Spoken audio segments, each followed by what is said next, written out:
Hello, welcome back, everyone. Welcome to another session of In the Black. This is day 4, session number 2. We have one more day left tomorrow, so we're almost there. You know me, my name is Sid, and I'm your host. And today, we're talking to Charles Michael from Stitch Labs. Charles, how you doing? Doing well. Thank you so much. How's everything been? Awesome, man. It's great. Curious. I'm really curious to see the presentation because we had a chat about this earlier. And I saw a bit of the stuff that you're putting together, and it's really looked really exciting and interesting. So, why don't we? Do you just want to kick it off, or? Yeah, let's do it. I can jump right into the slides here, and we can take it away. Awesome, for sure. Let's do it. Let's jump right in. Go for it. Alrighty. Well, I believe everyone should be able to see my screen. Can you confirm, Sid? Yep, I can see it. Alrighty. Perfect. Well, I'm super excited to discuss surviving the holidays, the silent brand killer you should beware. Mm-hmm. It's a very intriguing topic, and we will talk about what that brand killer is. Yep. And so, as Sid mentioned, my name is Charles Michael. I'm head of partnerships at Stitch Labs. We're an inventory and order management software for modern, high-growth, and digitally native brands. We help brands manage their back-end operations when it comes to orders, inventory, fulfillment, purchase orders, and reporting. At Stitch, I'm busy building best-in-breed technology, agency, and 3PL partnerships to support modern, high-growth brands and to solve their operational challenges. Outside of Stitch, I love taking adventures such as backpacking, fishing, golf, and most importantly, San Diego burritos. So if we have any burrito fans in the house, I'd love you for you to drop a note. I'd love to hear what your favorite places are. So with that said, today we're prepared to talk about some fantastic information for you to keep in mind as we approach the holiday season. In today's session, we will be covering the following topics: how to achieve success during the holidays, reasons why brands fail during peak periods, creative merchandising, pros and cons, and throughout the webinar, we will be highlighting 4 holiday pro tips to drive unique customer experiences and to generate orders during the shopping season. So stay alert. These tips are sprinkled throughout today's presentation, and we'd hate for you to miss out on this unique advice. And Charles, you're also having a little, you're going to give them a little something at the end as well, right? That's correct. So we do have a special offer. So stay till the end. Yeah, continue to join us, and really excited to share what that special offer is. Perfect. All right. Well, with that said, we are going to jump right in and give you the first holiday pro tip. And so we've been talking to a lot of customers as of late, especially as they're moving into the holiday season. And we believe that you need to offer easy returns and exchanges. Oftentimes, you're getting the wrong sizes, you're getting the wrong products. People's perhaps their wish list has changed. Maybe Santa is getting requests that were differently than what was originally submitted to the family members. And so for brands to really stick out and make sure that they're delivering an exceptional customer experience, they need to have easy returns and exchanges. So double check on your process, make sure that you got everything in order to manage those returns, and think about ways that you could switch it up to differentiate yourselves from what the competitors might be doing. Nice. Before we jump into the details, we wanted to cover some important numbers on how we've, at Stitch Labs, helped modern high-growth brands. When it comes to inventory, order management, fulfillment, and purchase order management, it's difficult to keep up with these parts of the business with a growing customer demand. In this webinar, we will teach you how we have helped brands such as Chubby's, Peak Designs, Thinks, and Frida Salvador impact their business in the following ways: implement a customer loyalty program running at a 98% satisfaction rate, achieve a 50% improvement on promotional events, save 24 hours of work managing pre-orders and back orders, and move over $300,000 in dead and aging inventory through bundling and kitting. And we definitely want you to use these as examples moving forward, and I think you're going to get a whole lot out of what we're going to talk about today. Yep. If you have any of the following challenges, this webinar is for you. We are here to help you figure out how to manage pre-orders and back orders, set up pop-up shops and events, execute customer loyalty programs, and move aging inventory through promotional bundling. And so I'm sure that there's a lot of operations and marketing folks on the webinar today. And if any of these bullet points stick out to you, pay attention, because we will be covering these topics. And I promise you, you'll be able to walk away with some tips. And with that said, we have another holiday pro tip. This is the second one. And this one's a unique one. There's a lot of customers that have purchased your product already. And so we suggest that you put a small amount of credit, whether that's $5 or $10, whatever you use to target your customers through normal marketing activities. And they can use this credit to buy products. I know that if I received credit from perhaps my favorite brand and it was $10, I would probably buy something in the next month or so. And so we strongly suggest that you think about your acquisition costs. And instead of putting that towards advertising or events, just throw that towards your customers, and you'll be surprised what type of purchases you get out of that.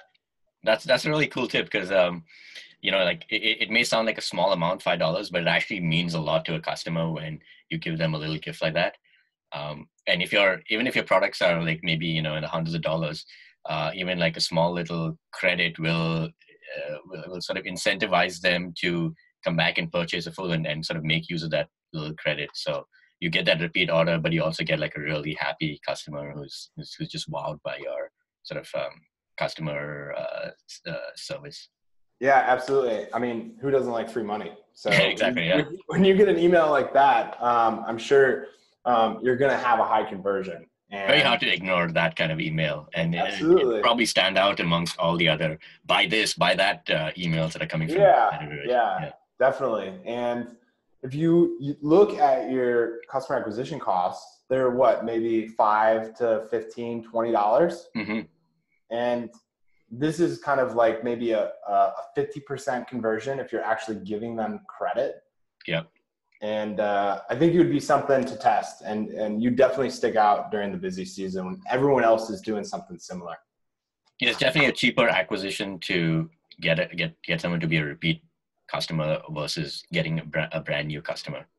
That's right. Yeah. All right. Well, now we're going to move into the thick of things. We already covered 2 holiday pro tips. We got 2 to go, mm-hmm. but we're really excited to talk about the silent holiday brand killer. And when the retail industry discusses how to create successful brands, the focus is typically on marketing, innovation, products, and various growth strategies to attract new customers and retain existing ones. But often neglected is what happens when brands crack the demand generation code without establishing scalable operations to support rapid growth, especially during the holidays and the busiest times of the year.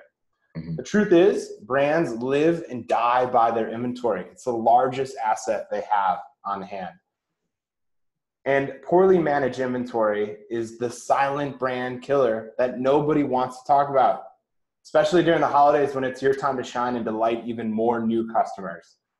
And so today's fastest growing online brands know that creative merchandising and initiatives are the key to differentiation. Outside the box tactics are impactful to grow the bottom line, but brands struggle to execute due to slow, manual, and outdated operational processes.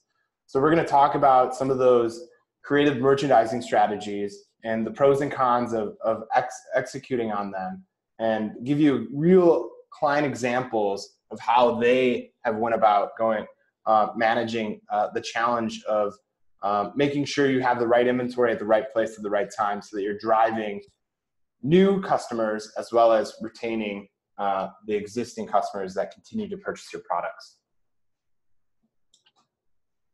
First up, pre-orders. For example, are the next buzz builders. Apple has pre-orders down to a science. Product announcements follow pre-orders, both of which work together to build massive buzz for the brand. Pre-orders help with cash flow and allow brands to gauge and drive marketing buzz to stick out during the busiest times of the year. Most importantly, they support product demand before committing to set manufacturing quantities. This way you can drive additional sales without even having the inventory on hand and deliver the product early next year. Often these pre-orders are purchased alone or alongside available inventory. However, because pre-orders are not fulfillable until stock is received, it's often viewed as an operational hassle for brands to leverage as a merchandising technique. So for example, we work with a company called Thinx. It's a women's underwear company, and they ran pre-order campaign years ago and learned firsthand about the operational challenges it comes with it, pushing the team to avoid pre-order campaigns in the future. So it's something that they realized that had a high potential, but due to the manual processing, making sure they are pulling pre-orders out of orders that had inventory already available and just really logistically organizing what that would look like internally, they had to discontinue those programs. And so with Stitch, they have the ability to automatically split pre-order items from regular sale orders. The in-stock items are then fulfilled and pre-order items are held onto until the inventory becomes available. When the pre-order item comes in stock, Stitch automatically releases the pre-order items. The shipment notifications for customer communication on partial shipments are then sent out. And so that's a real life example of someone implementing a technology to help implement creative merchandising strategies to retain customers and drive net new ones. And so you can either choose to live and die by pre-orders. Having the right solutions to manage these campaigns is super important. If you're not able to do these things, you might run out of cash by having too much inventory on hand. Take Peak Designs, for example. The brand runs a tight ship. They're a small company with no outside investors, so cash flow is really important to them. They need to keep their inventory very lean, and they have to do this across all 5 warehouses. So it's a constant balancing act of trying to keep their warehouses properly stocked and not tying up their resources. With high demand and minimal stock on hand, pre-orders and back orders have become crucial to the brand's operations. Sometimes at the holidays, they would have more than 600 orders with 1 or more unfulfillable items. But when customers placed an order where an item wasn't available, they would often have to wait for everything to become available rather than receiving items separately. This wasn't great for the brand. Shipping delays led to angry customers, and no one wants a late gift on Christmas or during the holidays. So after implementing Stitch Labs, Peak Designs was able to automatically split pre-orders and back orders from in-stock items for immediate partial fulfillment. Plus, the brand could automatically release products once stock becomes available.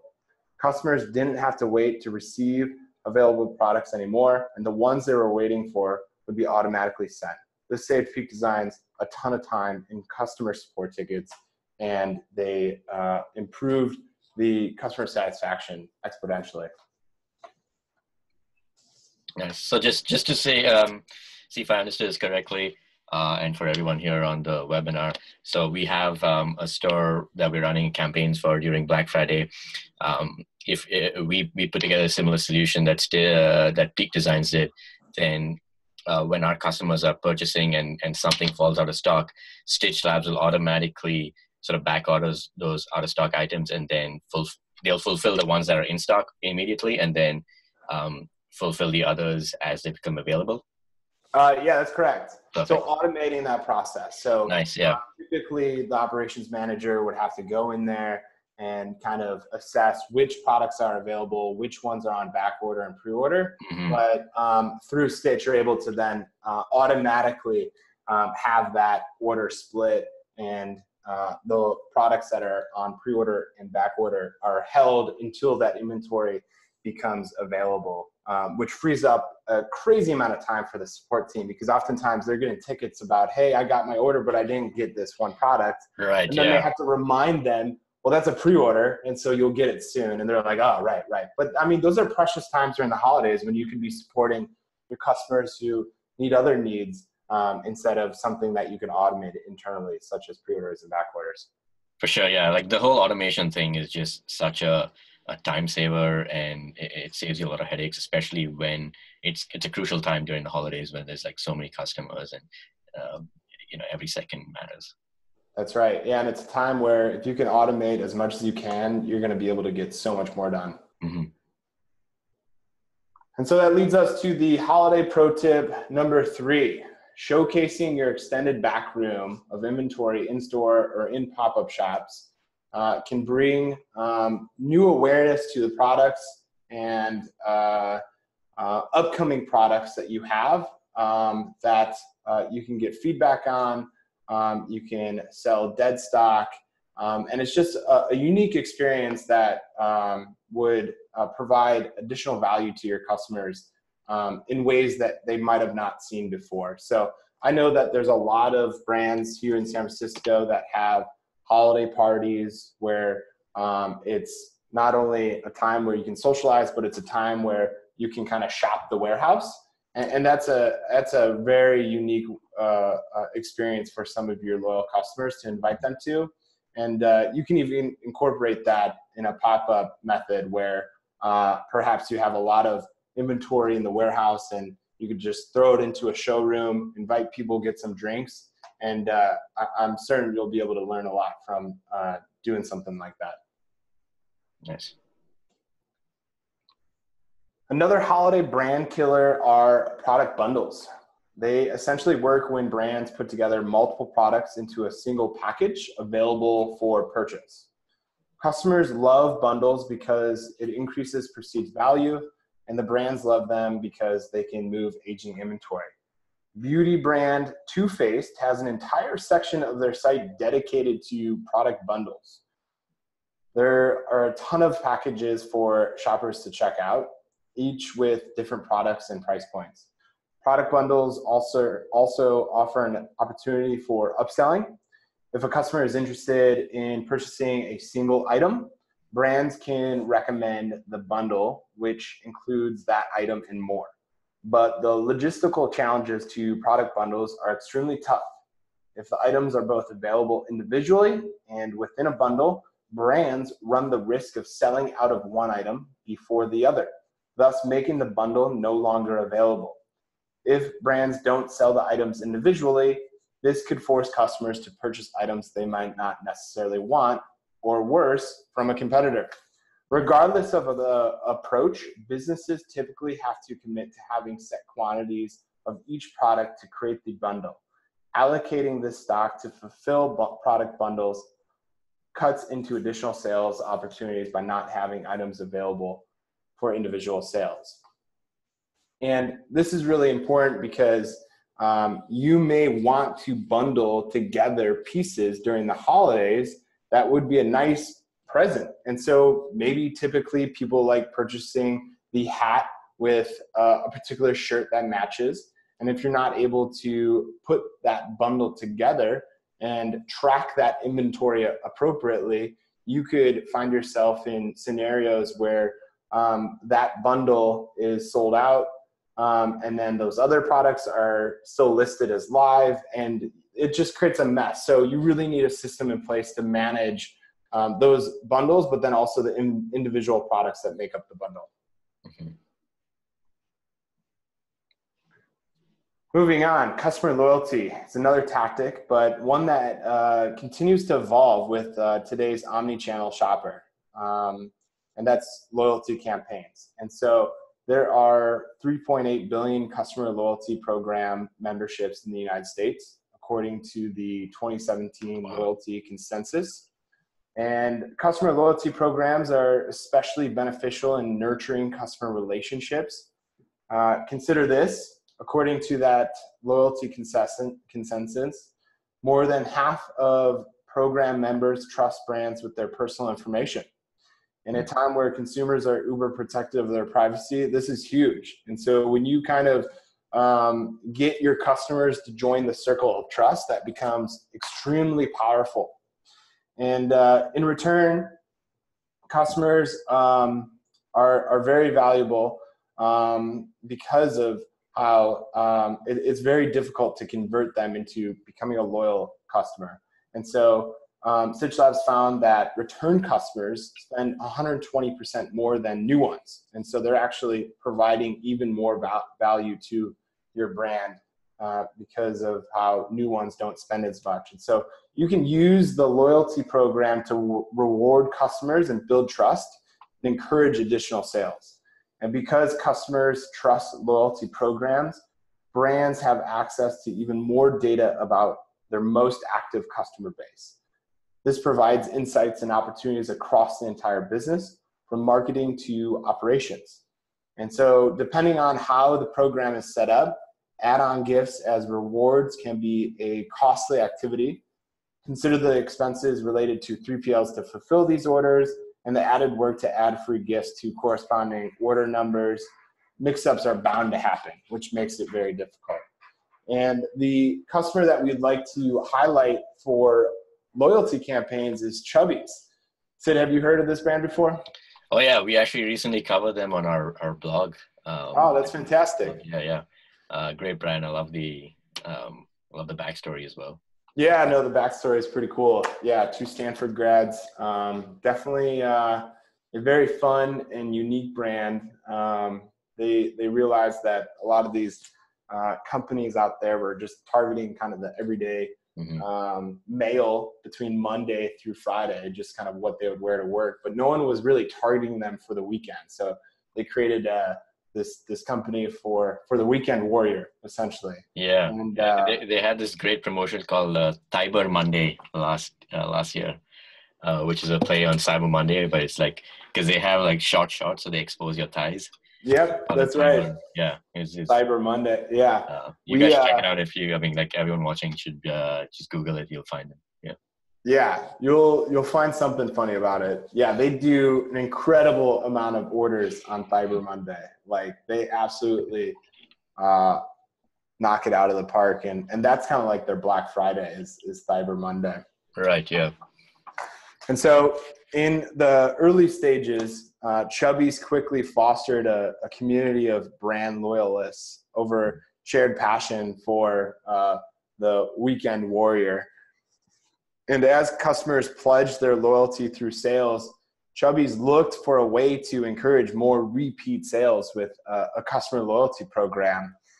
And for a brand that's anything but straightforward, they built a loyalty program to match their brand image and who they are. Mm-hmm. And it's a complex tiered reward system with frequently changing add-on gifts with the ability to give certain customers free products based on how many orders they've purchased. So if you are on your 3rd order, you'd get a free t-shirt. If you're on like the 6th order, you'd get a hat.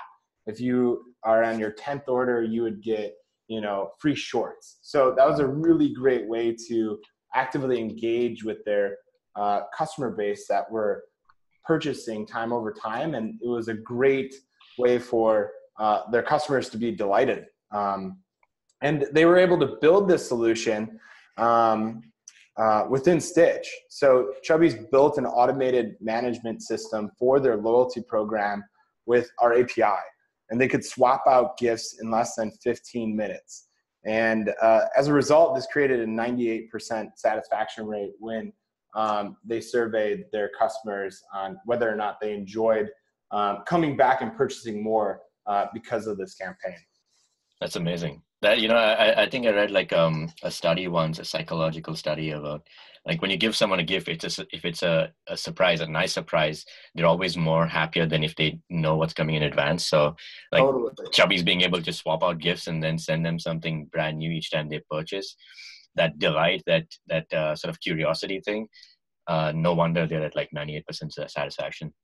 Yeah, I know. We've been impressed with it since day one. And going back to that holiday pro tip of putting credit in your customers' accounts. This is kind of the same methodology, because a hat at cost or shorts at cost or whatever you're putting in that order isn't probably too much different than what you're actually paying to drive a net new customer.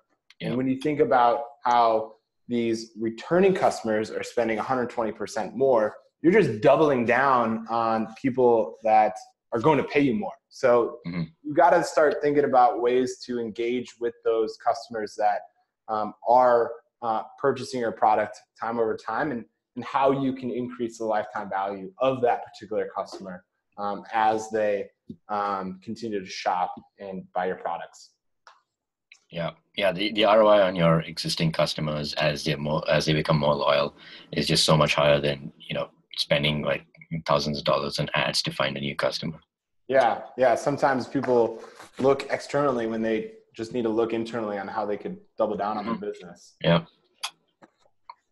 All right.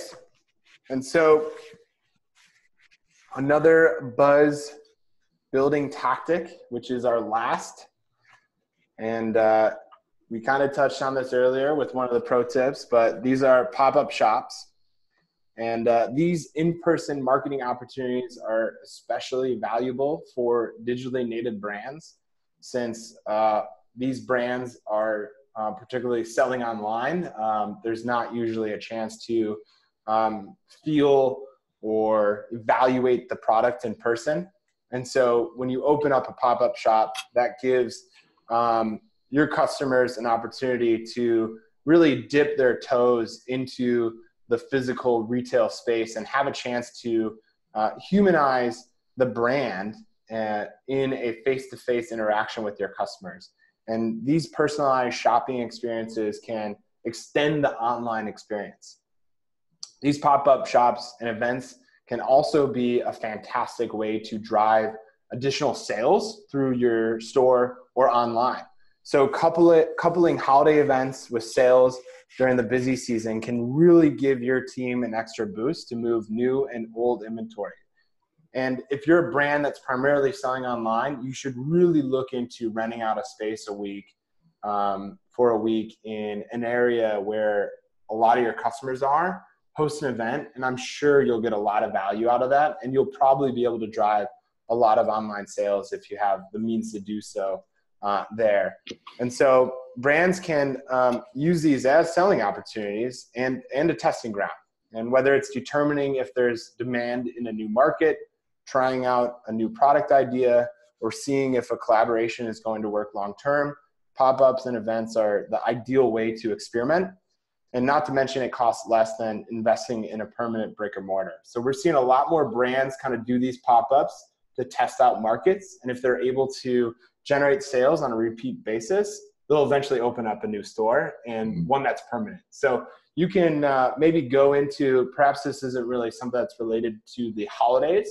However, you can maybe early next year launch 3 pop-up locations in areas that you think your customers are highly prevalent.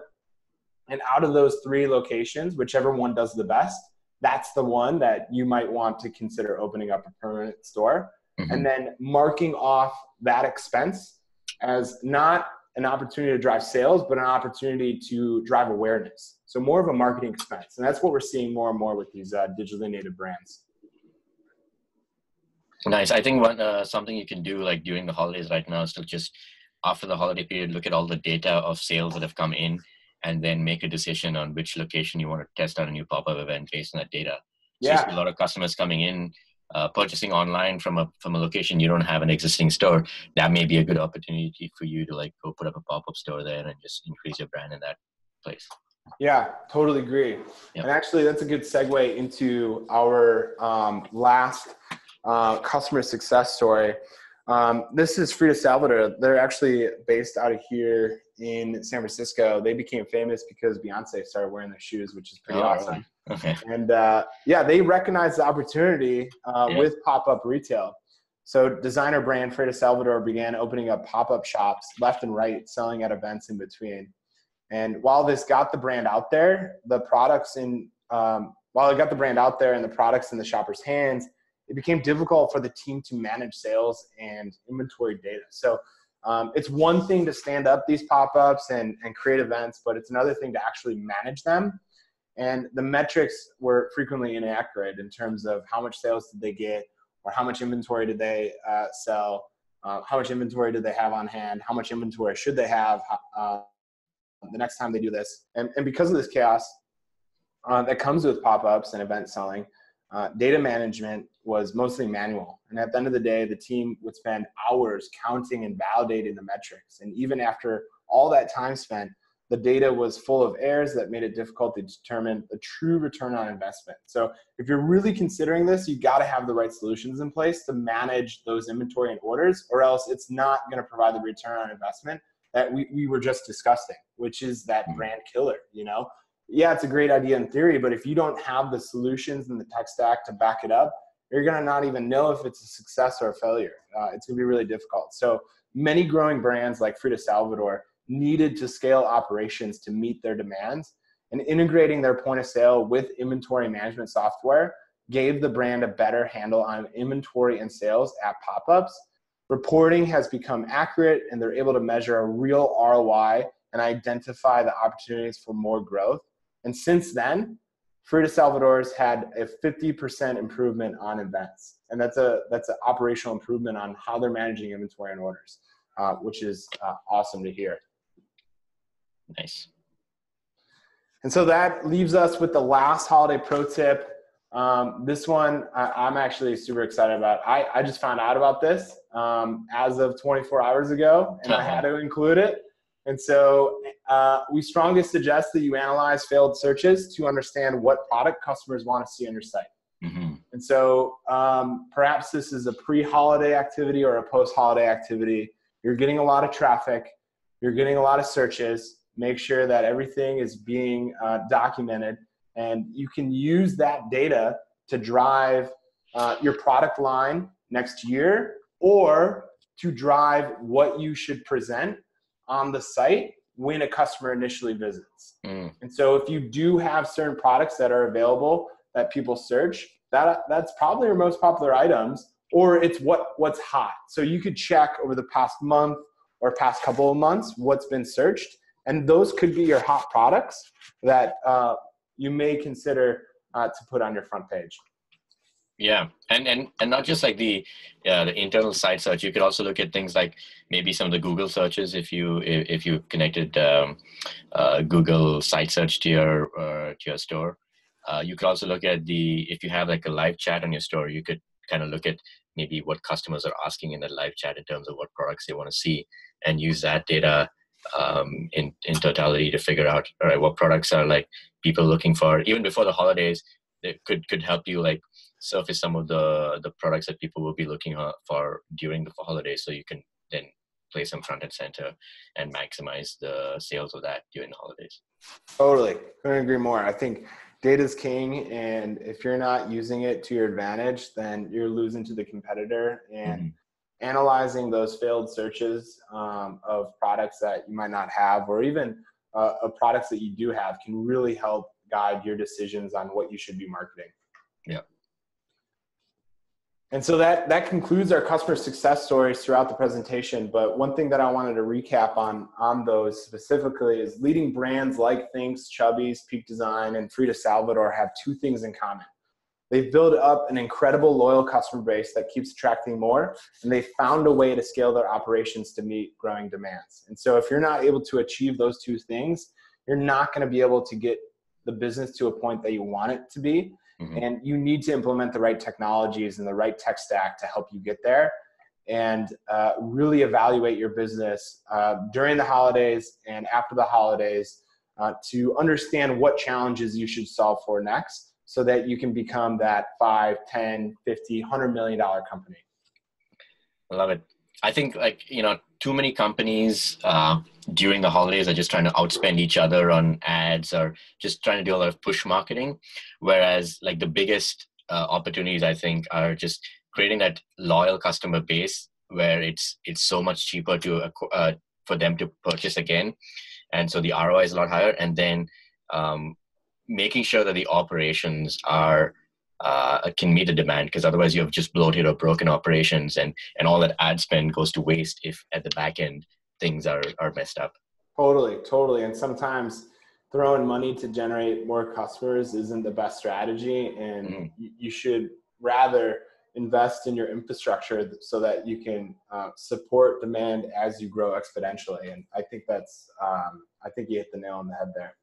Yeah, it's much more important to have like a stronger foundation and infrastructure, and then grow to support the demand, versus try to take on too much and then break, and then have all these people be angry at you.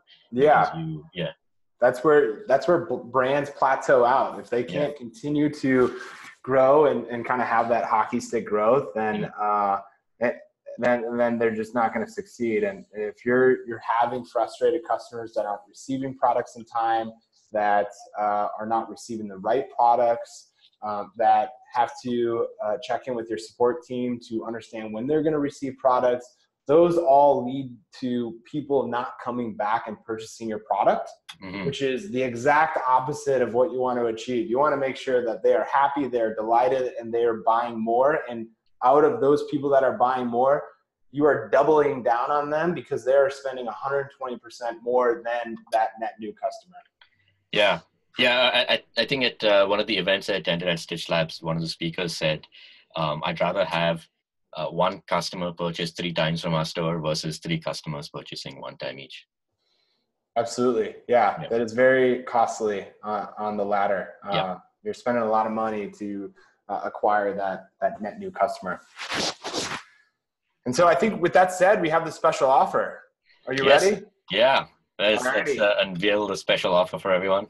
Okay. Well, we would like to offer 10% off your first year subscription costs. And so this is a huge deal. We're really excited about it. This is something that we haven't done before. And if you want to receive that 10%, email me and we'll get the conversation going. We want to hear your stories. We want to hear about your favorite burrito spot, whether that is in San Diego, San Francisco, LA, New York. I want to hear about it. I am always looking for a good burrito. I'm traveling quite a bit, so I would love to stop at those favorite spots. But more importantly, email me to get your 10% off. I want to hear about your challenges. I want to hear about how we can help you. I want you to bring us into conversation. And so it's really important to me that you reach out and we begin our conversation as soon as possible. Nice. That's awesome. Yeah, I just wanted to say that thanks for bringing up the special offer, because I know you guys don't actually do like the discounts. And so I kind of had to talk to Charles earlier and kind of wrangle a deal out of him for you guys listening in. So take advantage of this. And like he said, just email him. The guys at Stitch Labs are super helpful. So even if you think maybe you want to take advantage of that discount in a few weeks, but you should just probably email him right now, get that conversation rolling, and then you can take advantage of it when you're ready. Love it. Can't agree more. So with that said, I'll end it with my contact information. Like Sid said, reach out to me. I want to hear from you. And thank you all for joining. This has been a great time. I'm fired up. I hope that you all were able to get at least a couple of things from today's session. And we're looking forward to seeing you all rock and roll during the holiday season. Perfect. Yeah. And for everyone who's watching this on a replay, if you're on the Summit site, there's a little button where you can vote for your favorite talk. So if you enjoyed what Charles had to say, and if you have a conversation with him about burritos, then please vote for the talk as well. That's right. Thanks, Sid. Awesome. Have a good day, Charles. All right. Have a good day, everyone.